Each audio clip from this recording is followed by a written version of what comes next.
You're listening to the Hayek Program podcast. This podcast includes audio from lectures, interviews, and discussions from scholars and visitors of the F.A. Hayek Program for Advanced Study in Philosophy, Politics, and Economics at the Mercatus Center at George Mason University. To learn more about the Hayek Program, visit hayek.mercatus.org. To learn about graduate student fellowship opportunities with the Mercatus Center at George Mason University for students at Mason as well as at universities across the globe, please visit students.mercatus.org. Hello, this is Peter Boettke from George Mason University and the Mercatus Center, and today we're going to have a conversation between Dick Wagner and myself over the research program in political economy associated with James Buchanan and F.A. Hayek, and their interactions as well as their tensions between their two projects. So I have with me today Professor Richard Wagner, who's the Harris Professor of Economics here at George Mason University. So thanks for coming on, Dick. Well, thank you for inviting me. I'm delighted to be here. Yeah. So both Professor Wagner and I have, in the last year, written books that are attempts to summarize the research programs, first of Jim Buchanan, and then myself, I wrote one on Hayek. And so I want to start by first asking Dick to talk about a little bit about the Buchanan project in your book it's called James M. Buchanan and Liberal Political Economy. And could you explain a little bit about how you conceive of the Liberal Political Economy project in Buchanan? No, certainly the subtitle of the book is titled A Rational Reconstruction. And what I meant by that is I felt that Buchanan's, pretty much his entire body of work, had a core to it that goes back to his very first article published in 1949. In that article, he wanted to develop a theory or an orientation about democratic government that would go forward into what I later called a giant oak tree, to use that image. That is to say that he wanted to explain how it would be possible truly to speak of democracy as a system of self-government in contrast to a system of government where some people ruled over other people. And so Buchanan took that ideal of democracy utterly, totally seriously and asked, what would that imply for a theory of political economy? And in exploring that kind of set of concerns, that led him into all kinds of topics, starting with his work in public finance. He did, among other things, work in federal forms of government as ways of trying to dig into this self-government problem. It led into his concerns with social philosophy in terms of questions about what would be the qualities of good systems of government versus bad systems of government. It led to his 20-volume set of works that Liberty Fund published in 1999 or 2000, and which wasn't even his complete set of works. It was just the predominant set of works. And Buchanan was about 20 years younger than Hayek. But they both had very similar kinds of concerns about economics as being far broader than neoclassical economics, but rather, I think, in both those scholars' visions, economics was the core of a general social science and organized through the principles of economizing action. Yeah, Buchanan has a line in What Should Economists Do, where he refers to the standard approach that had come to dominate in the Samuelson era as nonsensical social science. He says, surely this is nonsensical social science, meaning the maximizing perfect competition model as opposed to the exchange kind of approach. I wanted to follow up a little bit on two things of that, and let me state both questions and then you answer them the way you want. One of the claims that is both striking at some level, but also once you hear it, makes perfect sense in your book, is the claim that Buchanan is really not a neoclassical economist in the same way that we think of that, but is a continuation of the classical school of economics with the benefit of the marginalist revolution and the subjectivist revolution. And I hope maybe you can elaborate that some. But then also I want to reach back into your own work, which is in your book, Mind, Society, and Human Action. And it's the relationship between that and how you see also liberal political economy developing out of the stream of works that you've done over the last decade or so, which includes not only Mind, Society, and Human Action, but also your work on fiscal sociology and the other books, as well as the book on the entangled political economy. So I know that's a lot of there, but if you could start with just the classical economics one and then go to the relationship between your understanding of the economic project and where it goes with political economy. Okay, let me start with the classical economics and take a breath and see Yeah. where we go from there. That classical political economy and Frank Knight, James Buchanan, and also Hayek, that if you say that the neoclassical movement began with the marginal revolution in 1871, and that led, I think, inadvertently at first to a very severe narrowing of what economics was all about, because the theoretical construction of societies in the neoclassical period was dominated by the concept of a general system in equilibrium. Whereas in the classical period, you didn't have that conception. You had a conception of societies as basically orderly, but the orderliness was not a form of equilibrium. I've often used the distinction between a parade and a crowd of pedestrians leaving a stadium. Those are both orderly social configurations, but the orderliness of a parade is set forth by the parade marshal. It's a planned order. The orderliness of a pedestrian crowd is generated through the internal actions and choices of the participants in that parade, and you would explain that orderliness not by virtue of the parade marshal's plan, but mostly in terms of the conventions and the standards of concern for one another that people have. But even the pedestrian crowd is an orderly configuration in the sense that as a member of that crowd, you can pretty well get to where you want to go pretty much on time. And that's that kind of orderliness is different, though, from the orderliness of a parade. The only thing that can go wrong in a parade are such things as a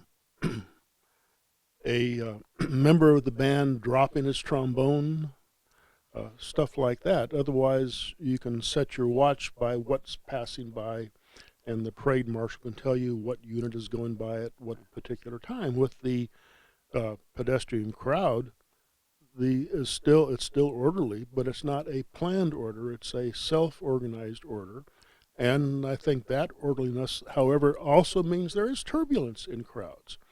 Not every person gets to where he or she wants to be exactly on time, and every once there'll be some bumping, some jostling from time to time, and that kind of turbulence, I would submit, is really a far superior way of thinking about societies than is general equilibrium, because all societies are living turbulent kinds of systems that mostly work, but a good part of that working quality of societies is due to the institutional artifacts and configurations that people deal with, such things as how do we go about liquidating businesses, selling businesses, bankruptcy proceedings, and all these kinds of things are recognitions of how we are going to have to, one of the things we're going to have to be able to do is to readjust our commercial plans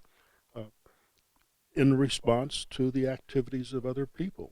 And that was very much the classical program prior to its neutering, I would say, by the coming of the neoclassical period dominated by general equilibrium. Yeah. I love the way that you think about these things. And I understand a lot of that is currently going on in your new project on macroeconomics. So we'll come back to that. But I think the way that you were just talking about orderliness, as you were talking about, I kept on thinking of your presidential address to the Society for Development of Austrian Economics, which was on Viennese kaleidos and this vision. So maybe we can finish with that and talk about this most recent book that you're working on. But let me go back a little bit farther, and I guess they're interconnected, so it's going to come back to this theme quite a bit. But I when you wrote Mind, Society, and Human Action, and then the other works that led up to the Entangled, the Politics as a Peculiar Business book, a lot of that's driven in your intellectual grappling with Pareto, I believe. And I think that's why the title Mind and Society is an important part of in that project. And I was wondering if you could elaborate a little bit about Pareto's own shift from standard optimality conditions into economics into more of the sociology aspects, dovetails with what the story that you were just telling there as well. No, certainly Pareto's been a very big influence on me, particularly over the past 20 or so years. And Pareto, well, of course, he started off as an engineer, and then he moved into economics.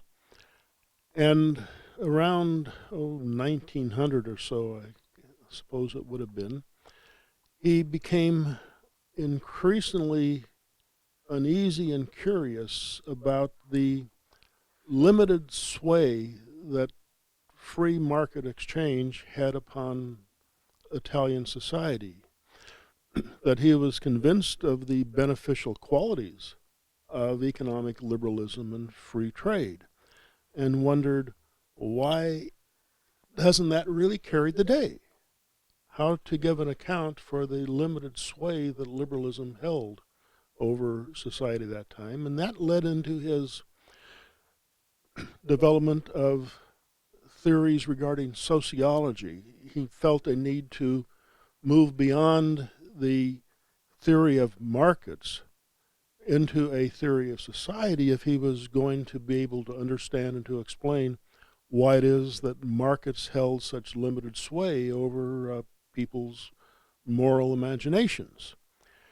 And to do that, Pareto developed the contrast between what he described as logical action and non-logical action. I would say that the distinction between logical and non-logical is nothing like the modern claims about irrationality in economics.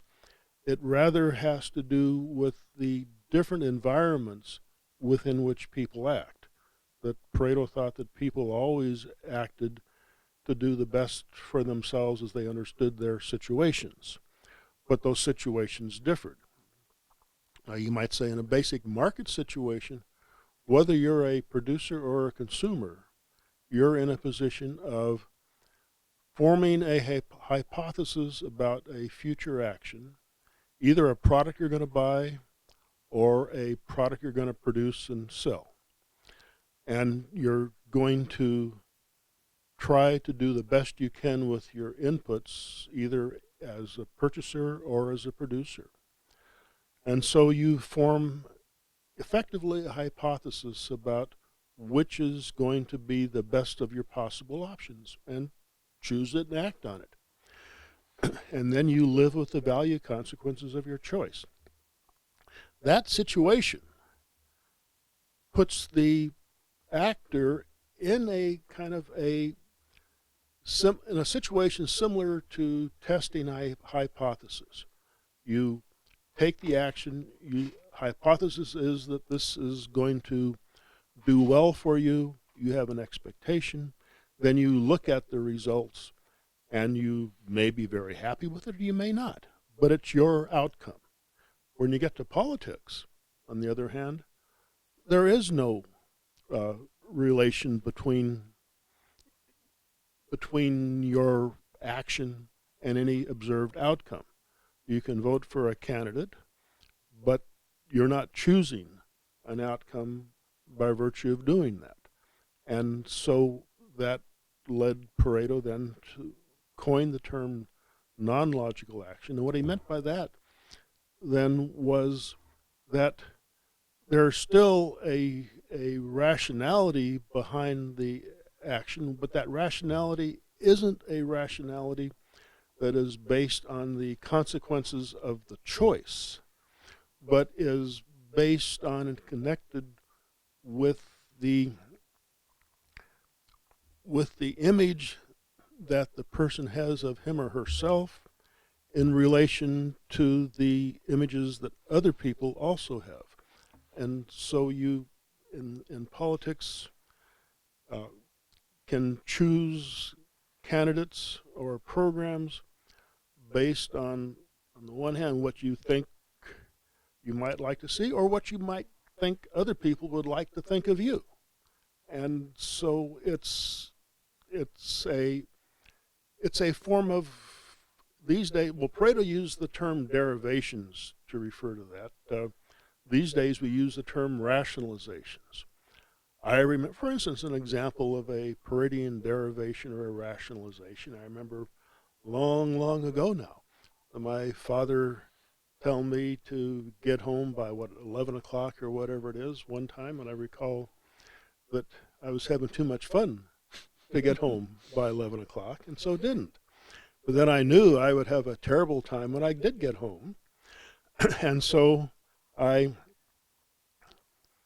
had my car. I got out and actually changed the tire on the car, got my hands dirty in shirt, and said I had a flat tire. And I was there, I was given a rationalization. I didn't tell him I was having too much fun to follow your rules, because I knew that wouldn't go very far. And that wouldn't get me elected. Right. But I thought, well, if I showed this dirt and had to change a flat tire, I would be more successful in what I wanted to achieve, which was definitely not to be put on some kind of suspension for 2 weeks. And actually, I was fairly successful at it. That was before the day of social media, where someone could have tweeted about seeing you have fun. Oh, yes. This was back about 1958 or 59 or somewhere back then. Yeah. I have one. Let me ask you a question on Pareto before I move back to Buchanan and Hayek, which is, and I've heard you. So if I just ask you to discuss this move from the recognition of the mutually beneficial aspects of exchange to the issues of politics and the issue of the sheep and the wolves and the interaction effect there that you see in that. Sheep and wolves. I think wolves have a very bad image in society. Understandably, I mean, wolves eat livestock and things like this. But in terms of an image of society, though, in terms of what kinds of images do we carry forward in our thing, it's just like the parade versus the pedestrian crowd speaks to what kinds of images are useful. So I think the distinction between sheep and wolves likewise actually speaks to useful images, because sheep require shepherds. Sheep do not do well on their own. They're kind of dumb.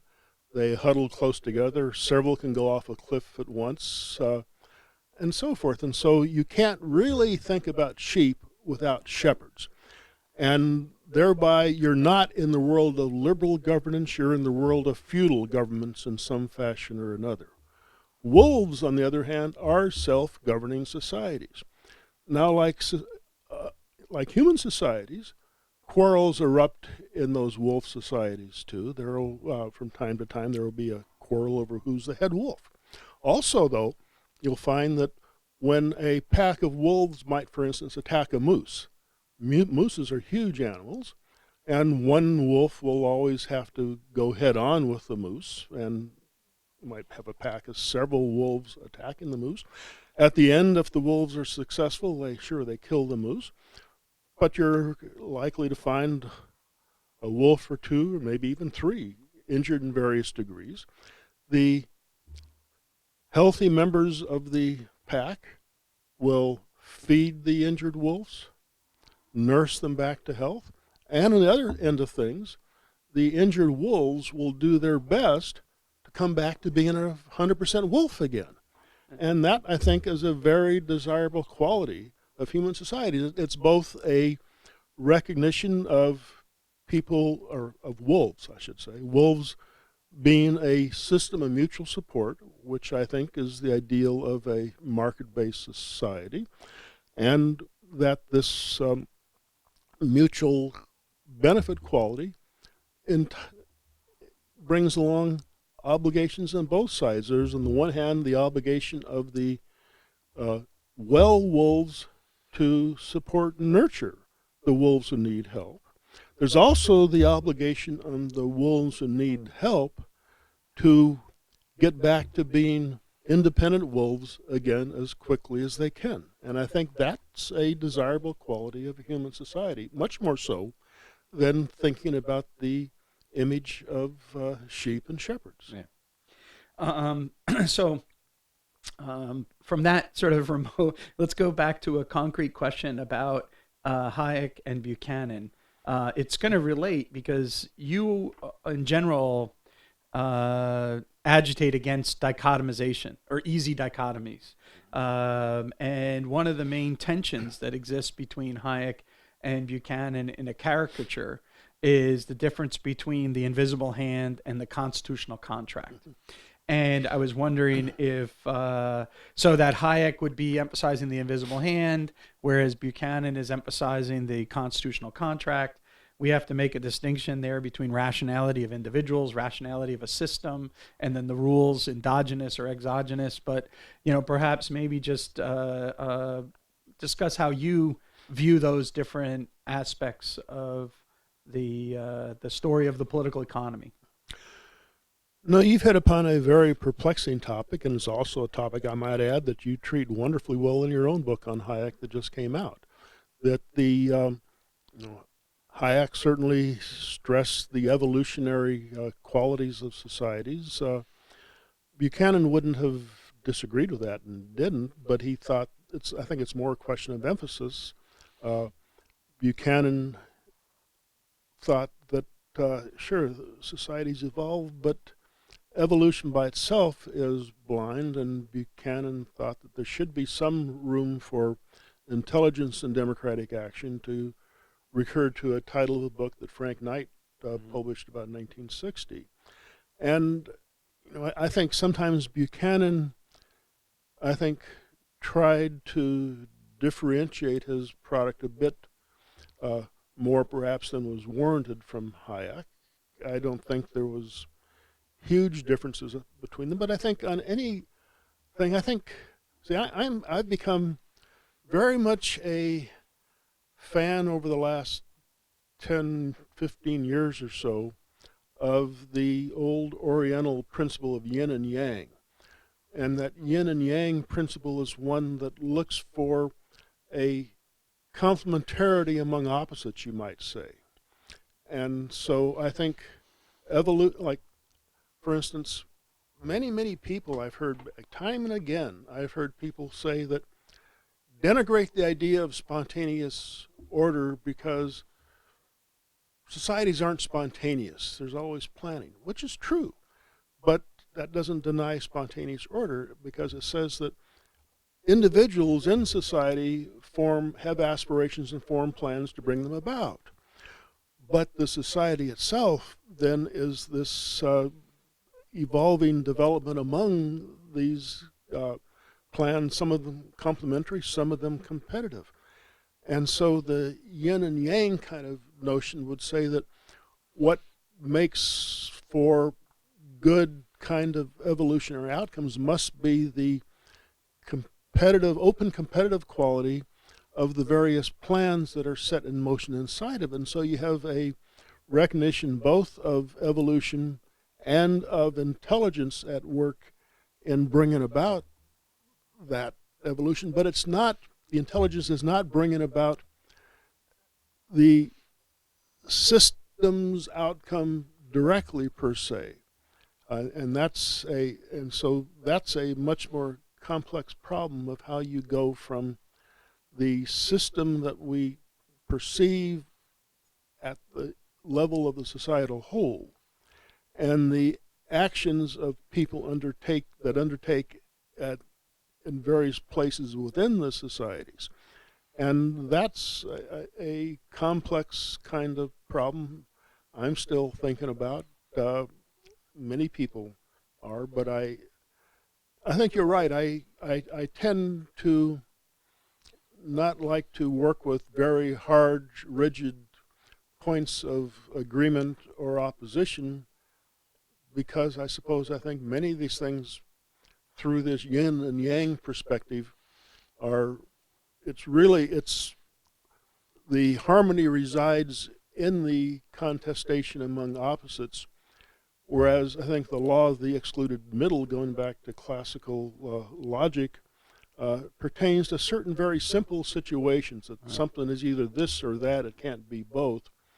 But when we get to very complex phenomena, which was one of Hayek's big points, of course, is that ideas of simple causation often become very obscure, and you have to, there can be systems that do things like, for instance, people ask, was the 2008 recession caused by too much regulation or not enough regulation?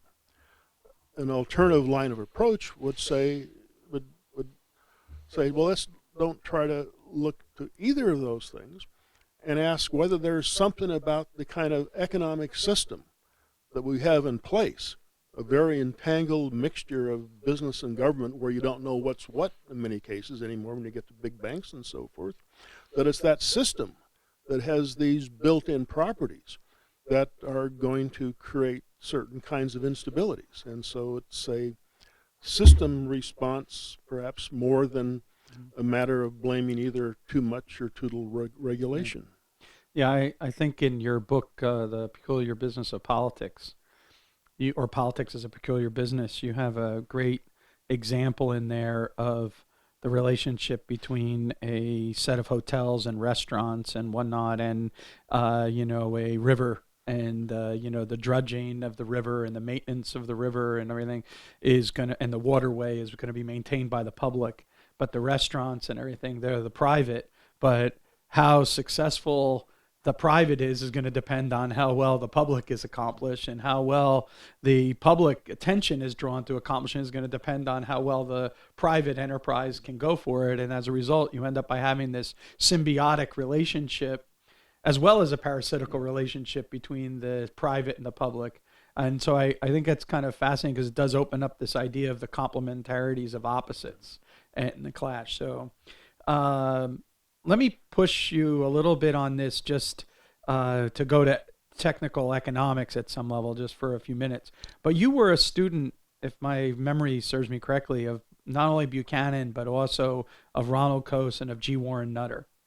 And as a result, price theory and the nature of microeconomics is understood by that group of individuals, was part of that. And Buchanan was writing or working on eventually the work that came into Cost and Choice. And at some level, he takes an extreme subjectivist stance in Cost of Choice. But yet at the same time, he's not trapped in solipsism, right? So he doesn't completely go like Shackle or something. He goes from that to the social order and coordination through the price system, or somehow this subjective assessment of trade-offs gets communicated to the different actors so that they can then coordinate their activities, like in your crowd leaving the stadium as opposed to the marshal governing over the band. Can you, explain a little bit about the culture of teaching price theory at UVA in those years, and then how that has maybe influenced your own approach through the years? Well, I think the predominant remembrance I have of price theory at UVA, and this was between 1963 and 1966 when I was there, is that, and actually you look for that, Hayek had this essay called Two Types of Individualism. And in that essay, Hayek points out that what he regarded as a true type of individualism was a theory of society. It wasn't a theory of individual rationality, but was a theory of society. Now, that kind of vision of economics as a theory of society was robustly held by those gentlemen you mentioned, Buchanan, Nutter, and Coase. It was also held by Leland Yeager, who also was one of the prominent faculty members there. They all shared this kind of notion that what we were about was thinking about how it was that a set of people can live together in close geographical proximity and flourish while doing so, recognizing that each person typically will have some things that they desire particularly strongly, some beliefs they have particularly strongly, and how this group of people who must live together can do so in relative harmony, not full harmony, that's impossible in societies, but then what kinds of institutions people might develop so as to keep the conflict relatively suppressed, but without going into the direction of some master voice controlling everyone else. And that was the basic problem of how to live together once you, again, construe economics as a theory of society as Hayek articulated in 1948. And that was the common view, not only of all the faculty, but many of the speakers who passed through and gave seminars there as well. Yeah, I think it's, one of the things that's fascinating about that is if you think of economics as a theory of society, you have to recognize that society always has these rough edges to it. Or as you said, quarrelsomeness, right? But quarrelsomeness doesn't necessarily mean non-orderliness. In fact, part of what it means to have a theory of society is how we get order out of our quarrelsomeness, as opposed to getting the marshal to do things which would imply that we have economics as a theory of social control, and therefore it'd be very useful if we envision the economic behavior as smooth and continuous and twice differentiable, right? And as opposed to jagged and discrete and whatnot. So you just came back from Germany a few weeks ago. You were at a conference on the colloquium Walter Lippmann. I just happened to come back from Germany last night from a colloquium that was on ordoliberalism as well, and the relationship to Virginia School of Political Economy. And I was wanting to know, how you view the consilience between the Freiburg School and the Virginia School, and then how we might envision that for the way we think about political economy today. I think there's a lot of consilience. Probably within that Freiburg tradition, certainly Walter Eucken was one of the big creators of that kind of tradition. He had a view of the constitution of social order that was, I think, similar to Buchanan, similar to Hayek. They all were in that liberal tradition that recognized, again, we face this common problem of living together where the only way we can flourish is by living together relatively well, but we have our individual desires as well. So markets are an important part of that. Now, I think one of the generally unrecognized facets of markets, and this whole discussion over liberalism and socialism, for instance, most of the emphasis gets put upon the idea or the claim that liberalism will allow for a higher aggregate standard of living, but socialism will give you a better, more equal distribution of income. Now, I think that whole kind of discussion misses the point of what's at stake here. And that, I think, gets back to some of the themes in the Freiburg, Virginia liberal traditions, which has to do with what a social theory is fundamentally about, is the organization of human activity, and whether there is someone who directs human activity or whether people direct themselves. And if socialism is a theory that requires some set of people to direct other people, so socialism maps into the idea of shepherds and sheep. Liberalism actually maps into the idea of a self-organized pack of wolves, where part of the process of the pack is going to be who's going to be the number one wolf and so forth, until someone wants to make a challenge. And that, I think, maps into human societies. And I think the big difference between socialism and liberalism then is that under liberalism, it's both your opportunity in life and your responsibility to create your own biography. In socialism, you have no choice. You're assigned to a position, a status, and so forth. Now, you might be well fed, but you're not writing your own life. You're not authoring your life.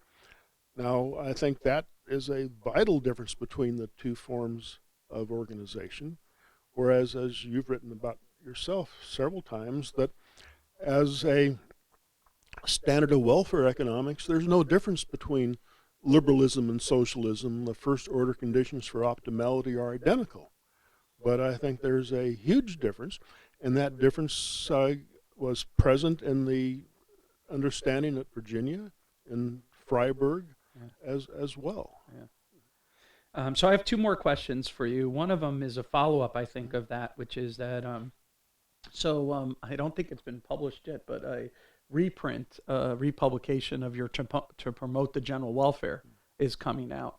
And that book was originally published, I think, in 1991. Is that correct? 89. 89. So in 1989. And as it was getting republished and you reread it again, how do you see the differences between the times in 1989 and the times today for the general message that you are presenting in that book?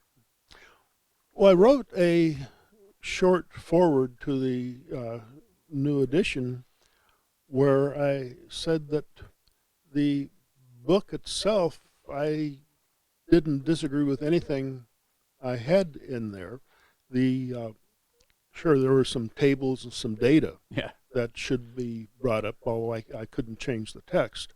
But so that was dated, but the kinds of principles and arguments hadn't changed a bit. I think the one place I said that I would do differently was I more fully have recognized this idea about the entanglement of the political and the economic within society. I even mentioned, I was surprised until I went back and read it, that I started the preface of that 1989 book by saying, this book is not really a book about the welfare state, it's a book about political economy. And that the same principles that govern welfare programs govern such things as the payment of $200 to build toilet seats for the Army. And the same principles were at play. And since then, I've come to recognize that ever more strongly about this entangled nature of the system of political economy that we've developed, where governments are up in the vicinity of not only, say, 40 or so percent of aggregate economic measures, but I think more importantly, that public ordering is present in nearly all commercial transactions somewhere. There's a hand of regulation that has a part to play in the determination even of what gets done on markets, whereas a century ago it was public ordering took a back seat to private ordering. And indeed, you go back to your question about order liberalism, and one of the principles or presumptions of the Boettke and also Franz Boehm, his lawyer compatriot there at Freiburg, was that the ordo-liberal approach was one that private ordering was, you might say, the dog. Mm-hmm. And to use a tail and the dog analogy, and public ordering was the tail. And the idea was that public ordering operated in support of private ordering. You find that, for instance, in Richard Epstein's famous book, Takings, where he pointed out that the Fifth Amendment to the Constitution allowed for governments to take private property, but required that taking to be, number one, for a genuine public use, and number two, for it to be accompanied by just compensation. Now, if you think about that, what you're saying is that public law can take private property, but by requiring that it be for genuine public use and that just compensation be paid, it's really linking the public action, public principles, to the private law principles of property and contract. And so any private citizen can take, quote unquote, private property by convincing the owner to sell it. And to do that, you have to pay a price the owner regards as reasonable. And so that scheme of the relation between the public and private is reflected in my '89 book and was present in the Virginia ordo liberalism tradition as well. Yeah, I could talk to you forever, Dick. I think that you raise such important topics and you have such a fertile mind in the way that you approach these. But I want to get to your most recent project. So I've been talking a lot about your past projects, but right now you're writing a book, and on the heels of actually writing a few books about debt and the issue of public debt. And also I should mention that when I was a kid studying economics, you published a paper, a more technical version of the paper in Kyklos, and a more sort of accessible version of it in the Journal of Libertarian Studies, on the relationship of what you would call the political manipulation of money and credit for profit, and a notion of political business cycles and boom bust and political business cycle kind of idea. And it's my understanding that you're now working on this book on macroeconomics. And as a last question, maybe you could talk a little bit about the sort of macroeconomics that as you conceive of it, and also the project for research on volatility and turbulence and whatnot as you see. Yeah, this work on macroeconomics is something I've come in and out of at several different periods over my career. And this book that I'm now will be developing over the coming semester in conjunction with the course I'm teaching tries to bring in some of the concerns with macroeconomics with some ideas that we've been talking about, systems theory, the idea that a system is comprised of a humongous number of elements that cannot be totally planned or controlled. And each of those elements, moreover, it's a creative system and not a mechanical system. That it's not like a system. You can talk about a electrical system in a car. We use that language. But that's the components of that system are mechanical or engineered. When you talk about human population systems, you're talking about relationships among myriad individuals. Each of those individuals have minds of their own that are creative in various ways. And how do we think about the relation between macroeconomics in this view is a relation of the entirety of a system to the pieces of that system. Now, if you think about the macro-micro relation as a relation of the whole of something to its parts, you'll see, I think, immediately that moving from the micro level of thinking to the macro level is a move in the direction of increasing complexity. We can talk about what individuals do. We can have a theory of individual action, for instance. But when we get to the macro level, you cannot simply add up a bunch of individuals and get the macro, because there's all kinds of things that people together generate that they would not have on their own. That, for instance, think about the economics of Robinson Crusoe. Robinson Crusoe is useful to illustrate many kinds of principles about utility, choice, and all that. But a Robinson Crusoe is very different from, say, 1,000 Robinson Crusoes being together on the same island. You look at what does the one Robinson Crusoe face compared to the 1,000. Well, the one Robinson Crusoe notions of property rights are irrelevant, contracts, prices. Yeah. None of the stuff that we recognize is known to Robinson Crusoe. Those are all phenomena that emerge out of interaction amongst people.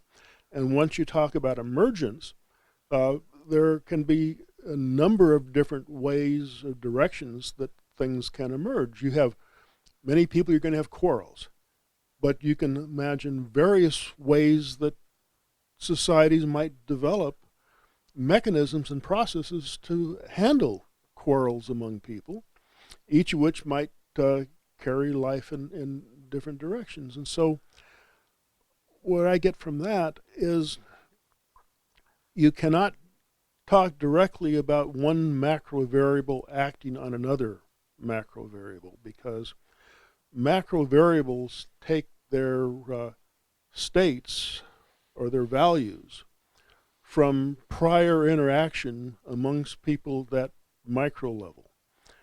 And you add to that the recognition that typically equilibrium economic theory assumes all action is synchronized. And so in looking at an economy, a macroeconomy, what you're really doing is watching a bunch of people engage in synchronized swimming. But that's not economic life. It's not synchronized swimming. It's more something like water polo or something like that. Yeah. And so to think about asynchronous behavior, and there's still orderliness, but that's the kind of problem. And so you think about, for instance, such things as you talk about in your Hayek book, and such things as 2008 Great Recession and so forth.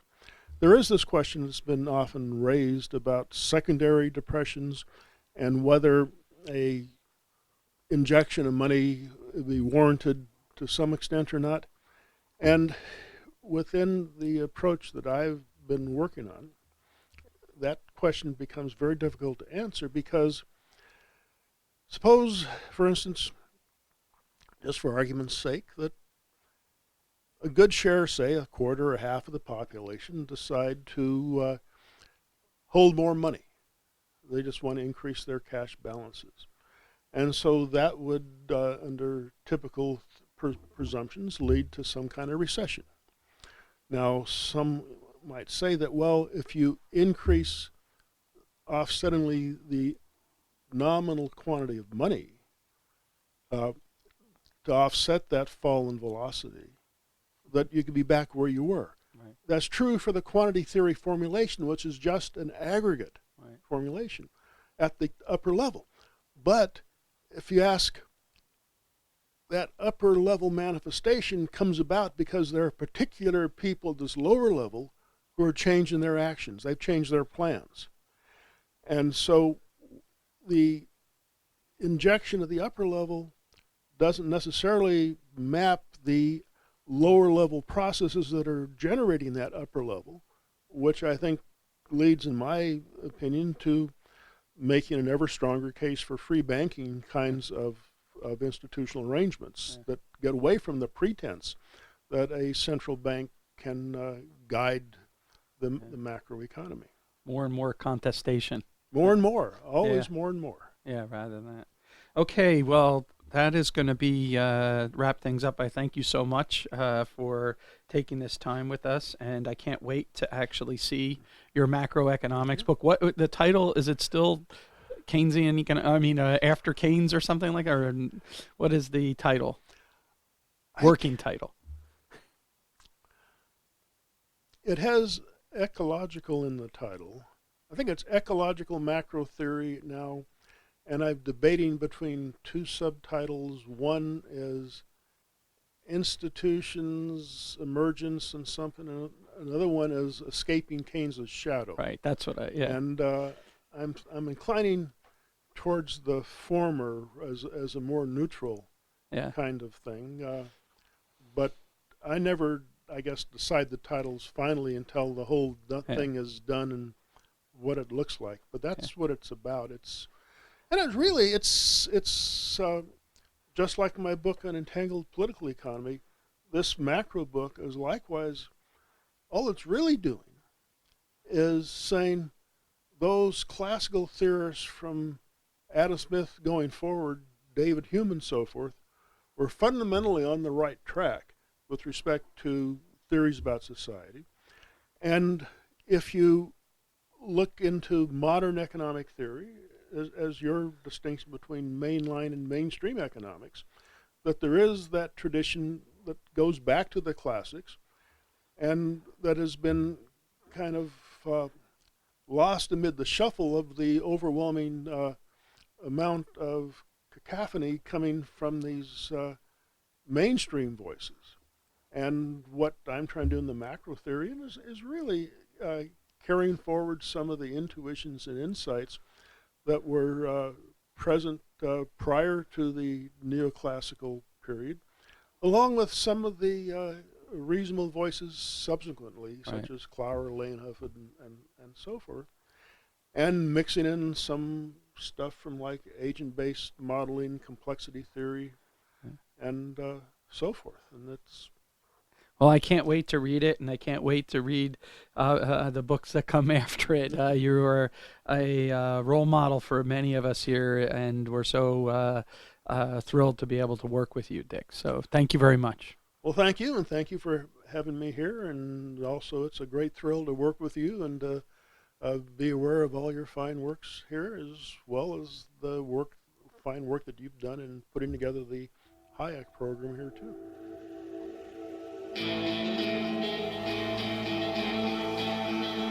Thank you for listening to the Hayek Program podcast.